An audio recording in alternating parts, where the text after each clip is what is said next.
तो जब तक वो फॉर्म में था तब तक की जो गुडविल थी उसका part is share of goodwill, तो उसका भी उसका शेयर मिलेगा। ही शेयर ऑफ एक्यूमुलेटेड प्रॉफिट और रिजर्व। एक्यूमुलेटेड प्रॉफिट मीन्स जो भी रिजर्व है, जनरल रिजर्व है, उसका जो भी शेयर होगा जब तक वो रहा है, या तो डेथ होगी तो till the date of his death, तो वो भी उसको दिया जाएगा। He share in the gain of revaluation of asset and liability. You know we have prepared revaluation account, and on that base we find the revaluation either gain or loss. So his share of gain of revaluation of asset and liability, मतलब जो profit होगा तो उसका share भी उसको मिलेगा।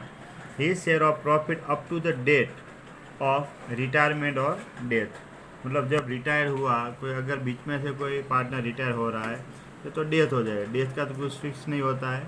सो whenever is death और retirement, तो till the date of is retirement और डेथ जो भी प्रॉफिट का शेयर होगा वो भी उसको प्रोवाइड किया जाएगा। Then interest on is capital if involve up to the date of retirement और डेथ, मतलब रिटायरमेंट हो रहा है तब तक का जो भी इंटरेस्ट ऑन कैपिटल है वो भी उसको मिलेगा। सो he has right to get that benefit, means interest on capital. So these things all credit balance, so he will get this much, but also he is liable to pay the liability also. So which are the deduction? Few deduction are there, so that should be deduct from his account. So the following deduction are there. Suppose debit balance of current account if any, then also he has to pay to the firm. His share of goodwill to be write off, अगर right of की है तो उसका share का। री share of accumulated loss, अगर कोई loss हुई है तो लॉस में भी उसका पार्ट होगा, तो उसके पार्ट का जो भी उसके पार्ट की जो भी लॉस आएगी तो वो उसके अकाउंट में से इतना कम होगा।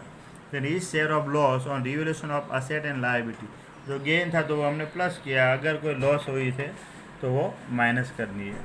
री share of loss up to the date of retirement और डेथ, अगर कोई लॉस हुई, loss up to the date of retirement और डेथ, रिटायरमेंट तक और डेथ तक जो भी लॉस हुई है तो वो भी उसके पार्ट में से डिडक्ट होगा।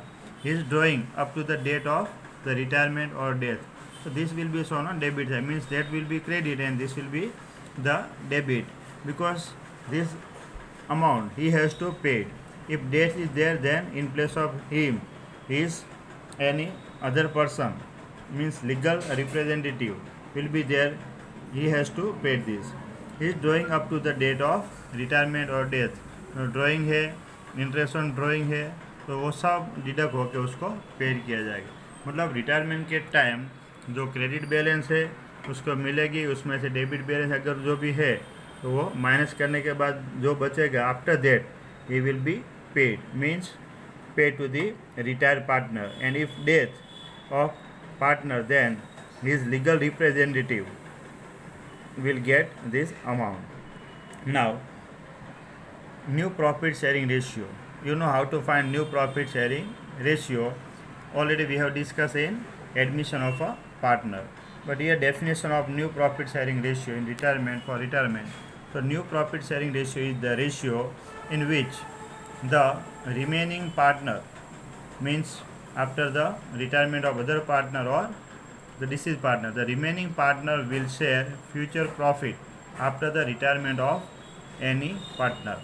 So that will be the new profit sharing ratio. अगर कोई सपोज 3 पार्टनर है A, B and C, and his share profit sharing ratio is 3:2:1, and अगर कोई एक पार्टनर मतलब पार्टनर C रिटायर हो रहा है तो remaining means new profit sharing ratio will be 3:2, because 3:2:1 ABC 3:2:1, and retire कौन हो रहा है, पार्टनर सी, तो उसका पार्ट 1 गया तो remaining part is 3:2. So new profit sharing ratio in admission, at the time of admission of partner we find the sacrificing ratio, but here if 3 partners are there and any one partner is retired, so remaining partner will get more, means they will gain.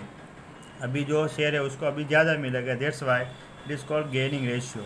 So gaining ratio, formula of gaining ratio is equal to new share minus old share. You know the formula of sacrifice ratio. In sacrifice ratio, what was there? Old share minus new share.